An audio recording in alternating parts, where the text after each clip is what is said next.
folks, it's Janek Gwizdala. It's the Janek Gwizdala podcast. We're taking a look at the Doom 2 by 3 Leaf Audio. Let's put it in that camera close up as well. This is obviously not a brand new pedal, but it's brand new to me. It is not mine. I should clarify that right away. A friend of mine who's coming to visit ordered one to the house.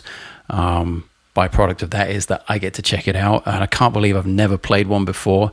Spoiler alert, if you're waiting to the end of the podcast for my opinion on it, I really like it. It's not like I haven't heard it on other people's boards before. I believe maybe Ian Martin Allison plays one of these from time to time. I don't know. I know I've heard it on a bunch of people's boards.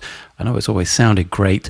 I've always been a fan of 3 Leaf and of Spencer and everything they do over there. But I'd never played one. So the feel is obviously so much a huge part of what makes any great piece of gear, pedal, bass, amp, no matter what it is. It's about the feel. I've been playing it a bunch this morning in a little pedal board combination over here, which we'll get to in a minute. And we'll talk about synth bass or bass fuzz. What actually is it? What does it do? Is it traditionally what you think of from a fuzz? I know there are a ton of videos out there already on it, and hopefully I can add something to that. Hopefully we're not going over old information. Hopefully I have a little bit of a unique setup here. We're going to be running a stereo setup. Let's get to those pedals in just a second. We're also going to have a little wild card look at this still in the box Pearl OC7 old Japanese octave pedal. I'm going to switch that out with the other octave pedal over there at some point to get a bit of a different flavor. Before we get to all of that, I must tell you that is it a month away? No, it's about a month and change away from the launch of the new book, the Bassist's book of scales, arpeggios, and studies. I think this is sort of the title where we're ultimately going to land on something like that. Anyway, it's available for pre-order right now, has been for a couple of weeks. Signed physical copies and the digital copy bundled together in a package for this special pre-order. The book comes out November 27th.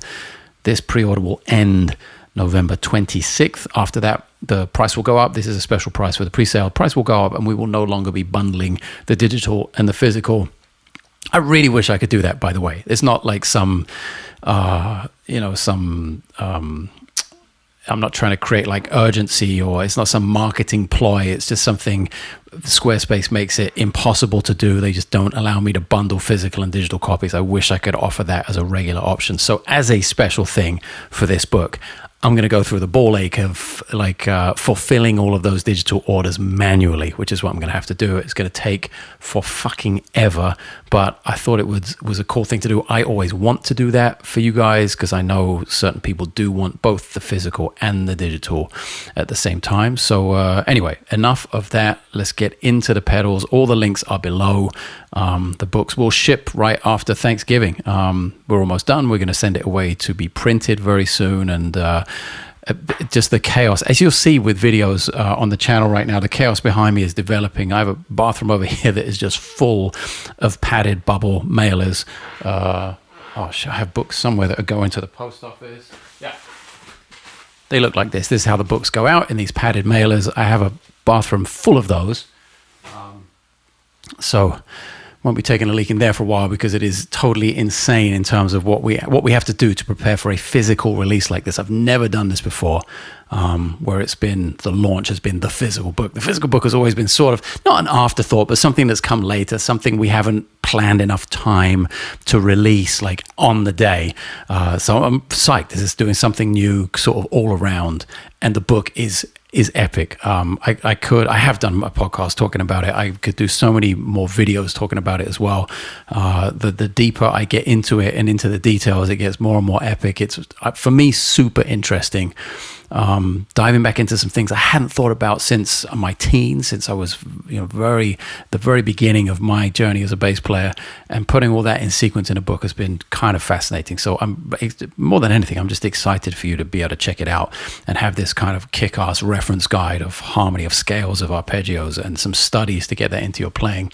Anyway, let's go with the sounds. I took the pedal out of the chain. I'm going to have to make a clunk to put it back in right now, just because I wanted to show you on camera. They're doing these. There was like a limited release. I want to say one was red, one was high vis, and I think this is called Safety Orange. I believe the concept, according to the website, was to release limited batches. I think Spencer said they were doing 100 at a time per month, and they were selling out immediately. I believe as of the filming of this podcast, and maybe I'm screwing myself over here because I kind of get the impression that I want to buy one of these. There are a few left, maybe the orange and the high vis. I believe the red was sold out as of today. But yeah, it's a beautiful chunky little pedal as well. I forget because I don't have my 3-leaf octave pedal on the pedal board that often. I've taken it out on the road before. It's been an amazing unit to work with, but it's kind of bulky, the original one. I have one of the original white ones here, maybe. All right, hang on. Yeah, I knew this was going to happen. I knew I was going to have to show you all these pedals close up. Oh, and there's a nice hum now because some cable is touching something. Anyway, that's the Octabvre, the original one, the first one. I believe the first one, actually, maybe. Yeah, I think it's the first one. The first Tim LaFave style OC2 kind of thing, which obviously is right up my street. I've had this for a very long time. I don't know, probably very close to the release of it. They go for bonkers money, man. I'll put it up on this camera. Will that camera focus as well? Get a clearer shot of it there. There you go. They do go for absolutely bonkers money online. I believe this one is going for like $750 on Reverb or something, which is insane. I hope that the more regular releases of these pedals from 3-leaf bring down the scalpers. Although Spencer has a kind of a unique take on that, which I appreciate as well. I've talked to him about that in the past. Anyway, that's the octave pedal I'm going to go in with. It seemed kind of fitting to have these two together. What a combination of doom right here to get some crazy sounds from the 3-leaf stuff. Then I've got a filter, because we are talking about whether this is synth bass or bass fuzz, and I kind of feel like it's both, the Doom 2, but we're going to put it to the test. Let me plug these things back in.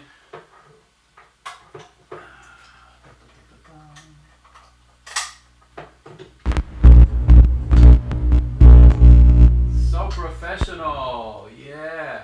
Okay. All right, last one. Clack. All right, they're in. So professional. So then, yeah, because we're talking about synth a little bit, I think it's important to have some kind of filter there. And as you can hear, I actually have a reverb on, and we're running in stereo. So let's get some sound. Do we have any sound? No, because the bass is not plugged in. It's all pro all day here, folks. All right, we're in. We should have sound. Now, it's pretty, the output is pretty low. Let me see what's going on here. Output is low. Let's see.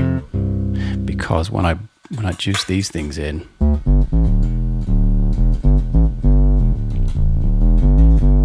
yeah, maybe I'm actually going to give it a little more power. Give it a little bit more power in the virtual mixer and see how we go. Pump it up a few dB and see where we get to. Anyway, that's the basic sound. So I have the OC2 copy, the Octabvre, 3-leaf Octabvre, which is what you just heard. Here's the regular. But when you add in the sub, then you really get the OC2 kind of vibe. Especially when you mess with the mix. And something we're going to talk about, which is really important with any pedals and any signal chain, any pedal combination, is tone or EQ. And a lot of these pedals have a tone knob, and sweeping that.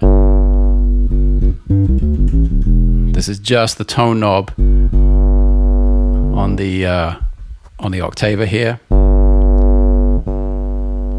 Sweeping that obviously has a massive effect on the pedal itself, but then I have the octave first in the chain, so that is going to affect everything down the line, as you'll see as we get into combinations of pedals here. Let's play the Doom on its own.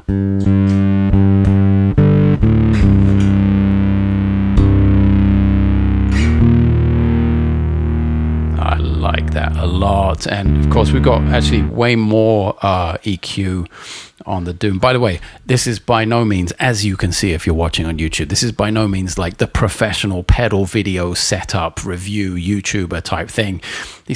Even on my second cam, these pedals are almost out of view. I'm doing my best, folks. The studio is still not set up really the way I want it since the move.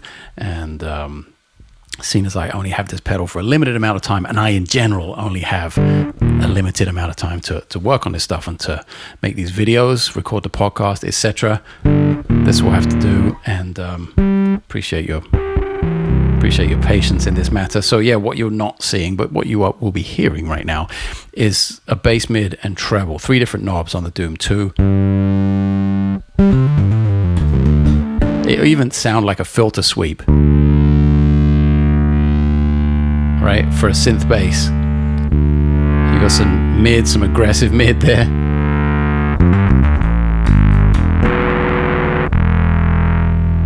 and then bass, which gives us obviously a big level boost, and then we can take all the low end out of it. I'm not sure why you'd want to do that. Maybe if you have the octave in front of it, gives it a little more bitey kind of sound. But yeah, so basic EQ. Then there are a couple of dip switches, which I forget. There's a crossover. Again, there are tons of videos about this if you want the feature set of the Doom 2 fully explained. Maybe this is something about the upper harmonic, the you're and you are. Yeah, sounds like. And then you've got, gain and volume. So I guess if you smash the gain,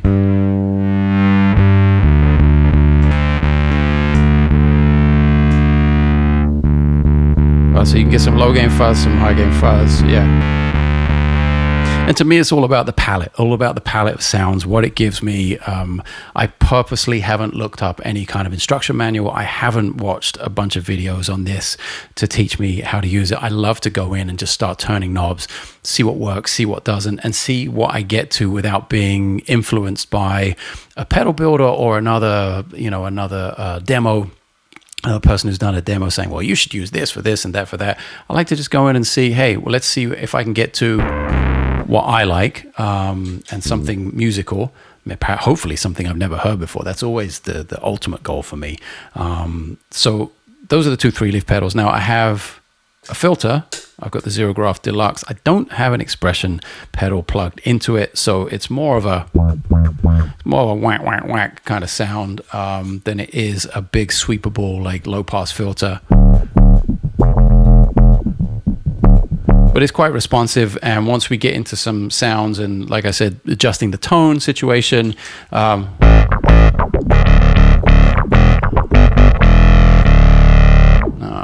let's see here.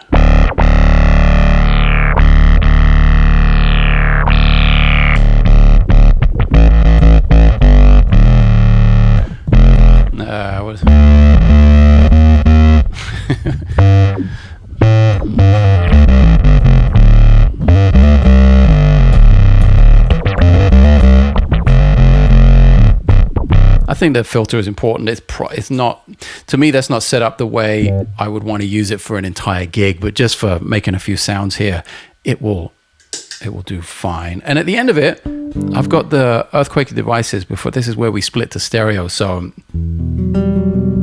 now let's give you some reverb. Ooh.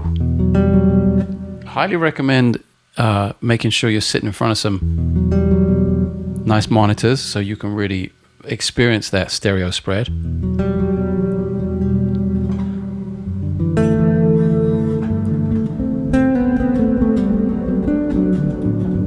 I love that.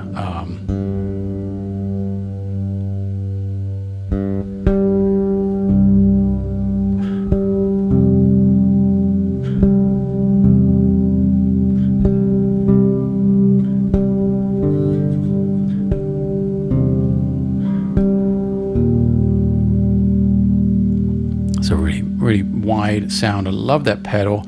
And that's where we split stereo. We go into a pair of Teletronix TDIs.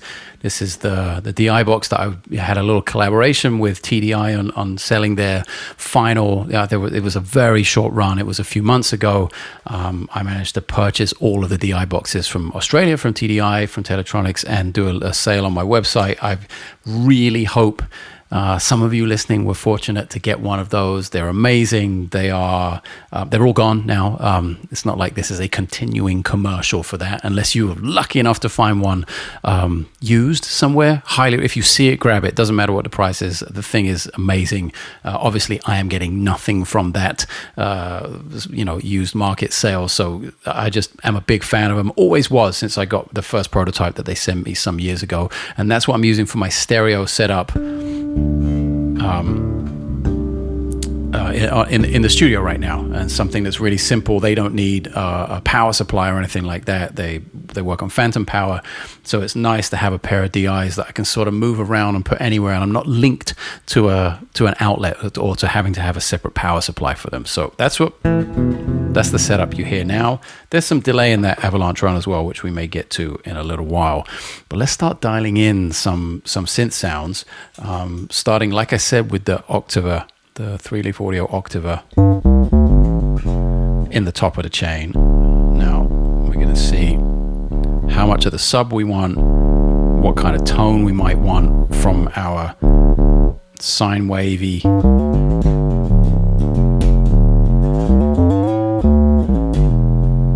Okay, let's go with that, and let's see. Let's put the Doom on and see what we need to push in terms of the EQ.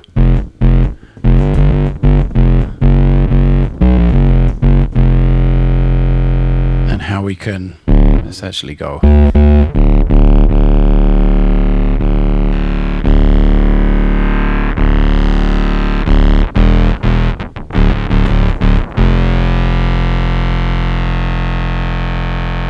Got some sustain on it as well before any of it breaks up. Now, if you have an OC2 or one of the original old Boss ones, you play that note and right about here it's already starting to break up.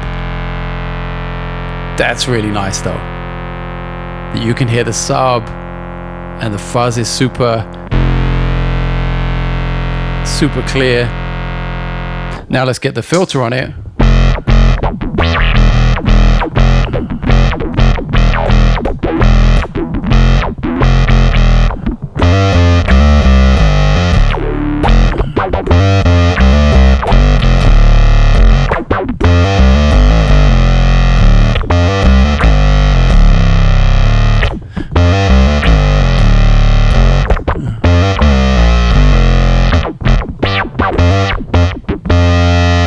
Oh, okay. Now let's mess with the EQ. Let's take out some of the mid of the Doom, because that we were around here, and then we can get down to I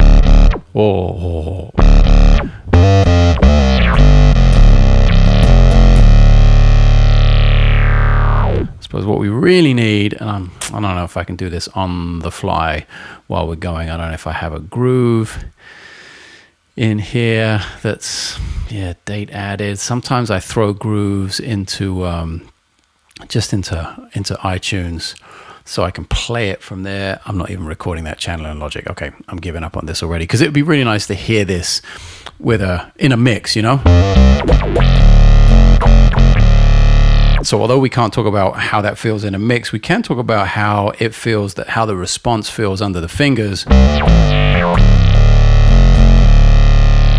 and how we can change that response with the EQ. So we've already closed it down. We already closed down a little of the high end there. Let's take out the filter for a second. See how much that adds to it? And depending on the resonance you select.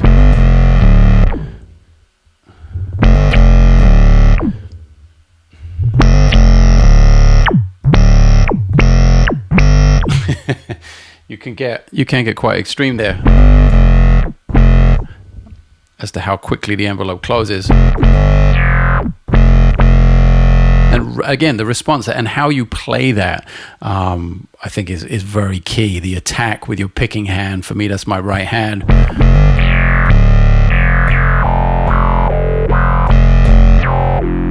So that's all the same note. I don't have an expression pedal plugged in, and I'm just playing one note, but by changing the way I'm articulating it with my picking hand,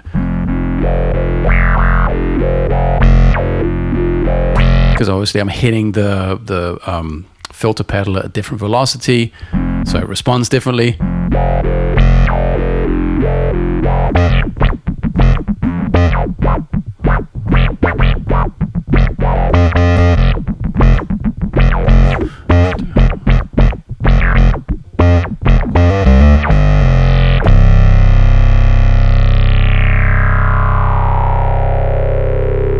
Hear the shape of that note.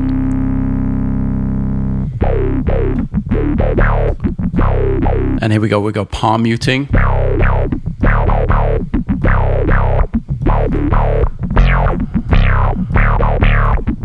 And let's actually just use the Doom, because we're really building up a synth sound here with a bunch of other pedals. Let's see what we can do with the Doom on its own. Obviously, the gain structure is all over the place here, and we are way lower gain now. So let's compensate for that a little bit.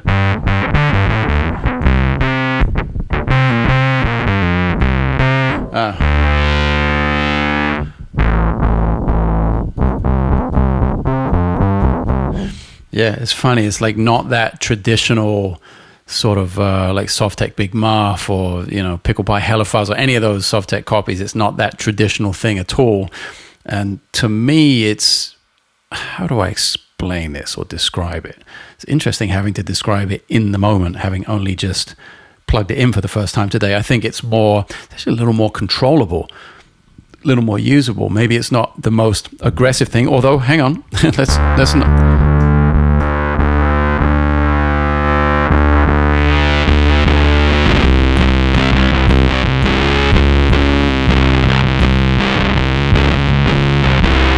Yeah, let's see if we've got a pick on hand. Let's see if we can get a little more attack in the picking hand here. Well, that feels like a good pick.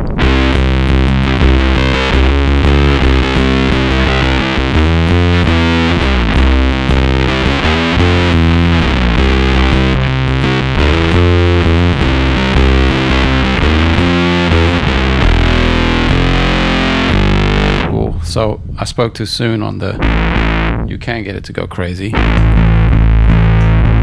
And then you can dial it a little bit.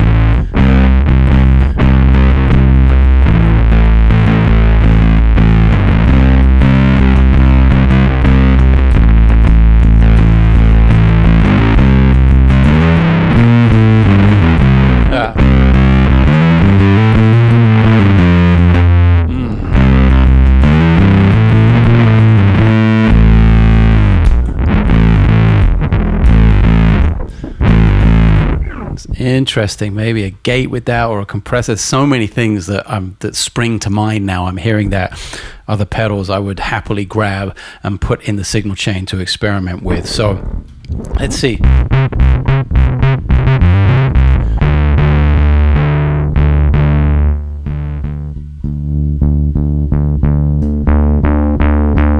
can definitely be more subtle.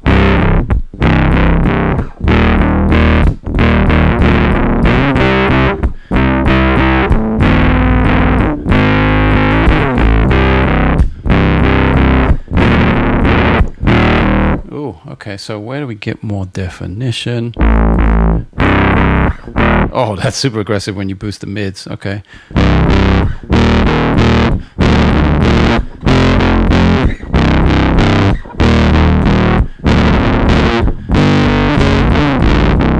Wow.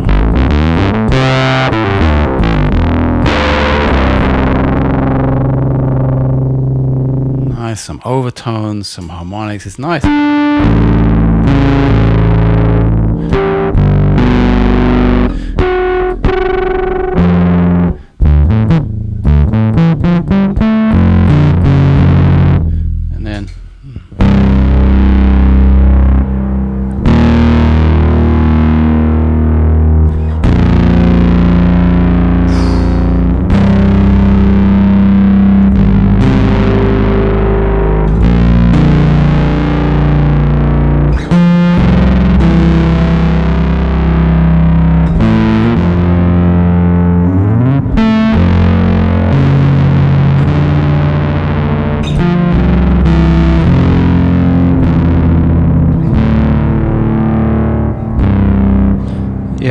add in that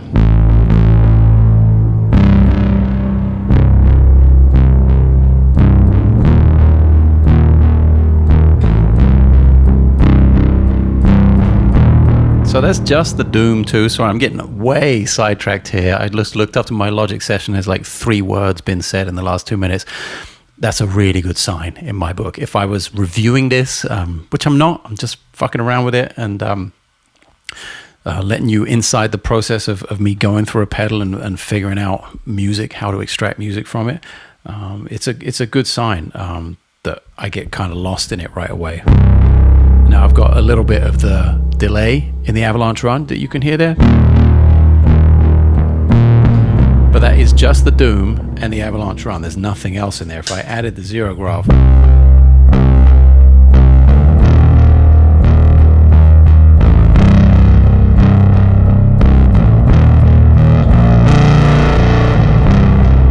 that is a little bit over the top. Huh? The reverb is pretty.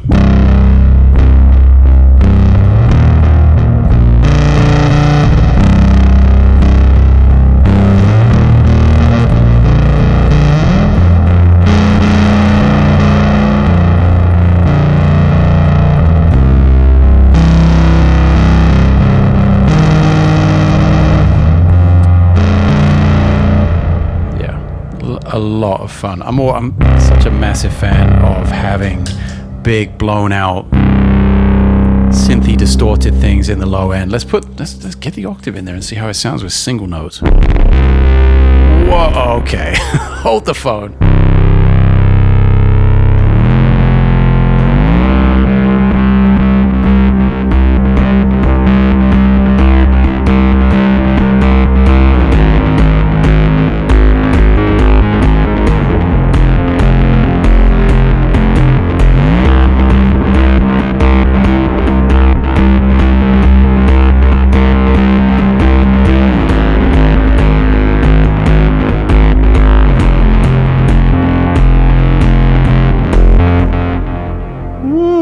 Like that a lot.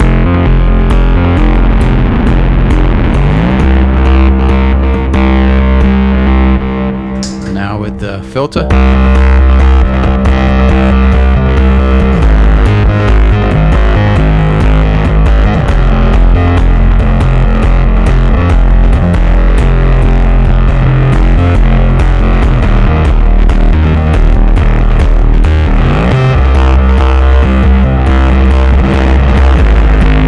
That's giving me like 9 Inch Nails vibes. Totally wasn't expecting that at all. That's the greatest shit for me, is when something comes out like, oh, that's how they do that. Or maybe you find something new. This is not new, of course, but then you're like, oh, that's how they do that, with the delay set, a dotted whatever the hell it is, and the reverb, and the maybe stereo, and some fuzz, and some octave, and some filter. You know, these little details fall into place when you start to experiment. So this is part of the process I love. Very happy to share it with you all. So this is where, very important, when I have a sound that I dig, lose the bass and take a photograph of all the settings of the pedals. Hang on.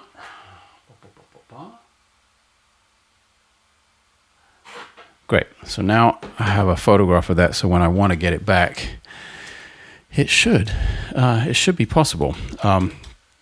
And that is definitely something I would like to recreate. Maybe put on a record, maybe.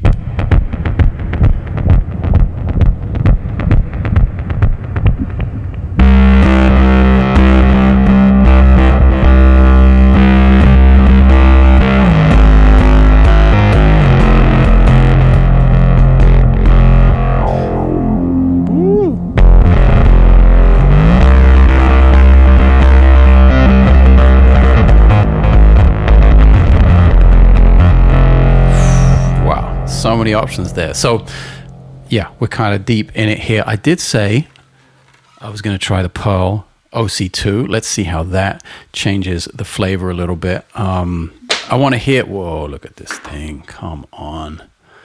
Oof, what a beauty. This was a gift from a fan, and that's a really, really special one. Really special thing with the Still with the box, the Japanese. It's crazy. I'm going to switch it out for the Octabvre.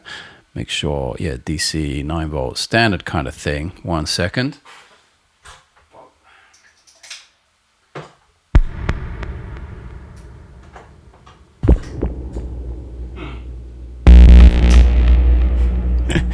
Even the very unprofessional cable situation here sounds better with a stereo reverb delay and filter. Oh, that's cool.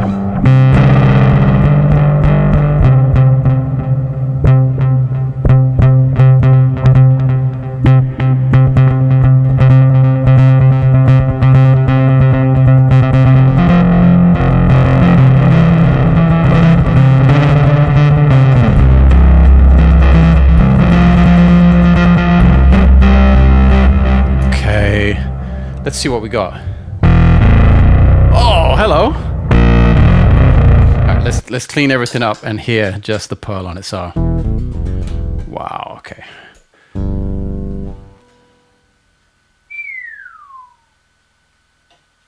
So, oh, it has an upper octave as well, that's right.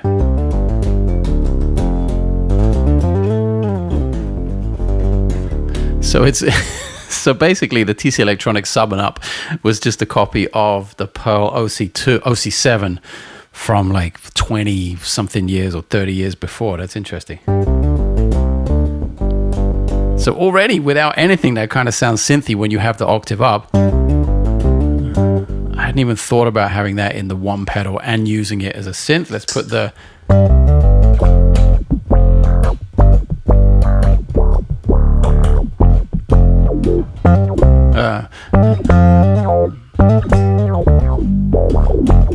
man, that sounds actually really nice. Can put that. So we got 3 octaves in there. I don't have any of the second octave down. I have the natural, the clean sound, the octave up, and the -1. Here's some -2. Yeah. You have to play up pretty high on the instrument, but then we do have 4 octaves. That is not a bad sound at all. Oh, dear Lord. Okay. Let's not go.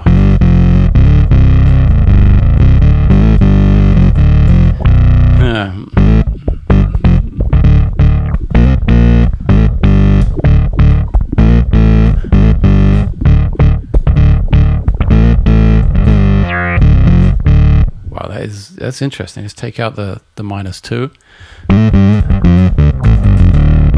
And let's take out some clean as well.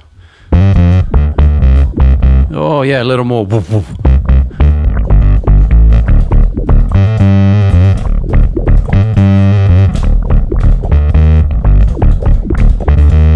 Wow, it's weird. The articulation is a little more challenging, shall we say.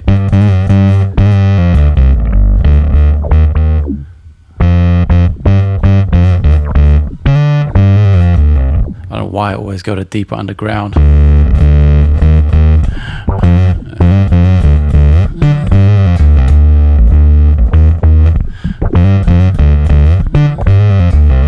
But okay, let's take out the upper octave. Yeah, then we can really get to the OC2. And we can change some EQ. No EQ options on the Pearl OC7.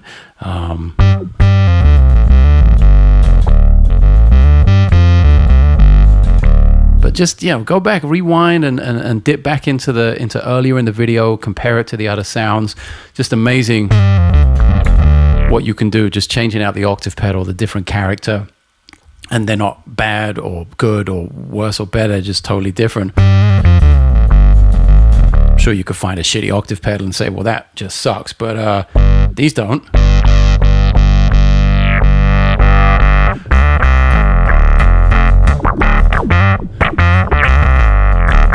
More moogie kind of.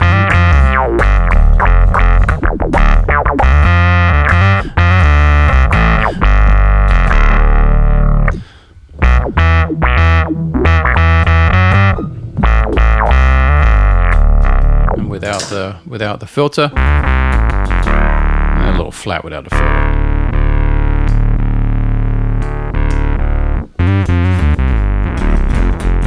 And it all depends how you're running it in front of house or in the studio, in the mix.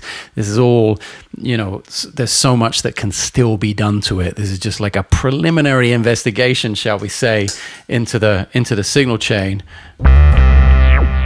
Whoa.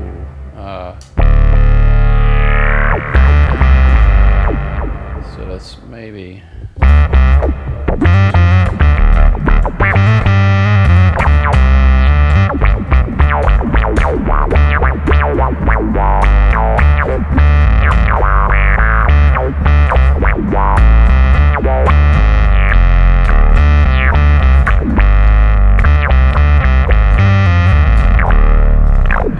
It's a lot of fun. I could be here all freaking day. Unfortunately, I don't have the time for it. I think we're going to have to leave it there. And just say, no matter what gear you're dealing with, I guess. This is something I always like to remind people, like no matter what gear you're dealing with, maybe you just have an HX Stomp, you can totally recreate all of that stuff in the HX Stomp. I've just put out a bunch of synth stuff. Like my preset package has a ton of synth stuff and movie soundscape things.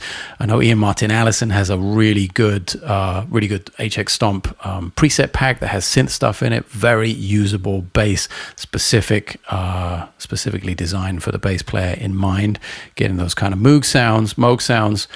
But no matter what you're dealing with, I think it's possible to do it just by being aware of some of the basics. And hopefully we've touched on a few of those basics today. I'm going to grab the pedal. There we go. Because I think it's worth showing off again before we get out of here. Close up.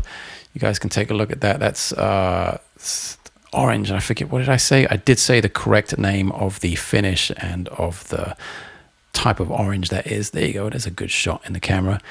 It's an awesome chunky little pedal, and not chunky in the sense that it's large. It's actually way smaller, the footprint, than an Iron Ether pedal. Actually very pedal boardable. That's something, yeah, I got to think about that actually.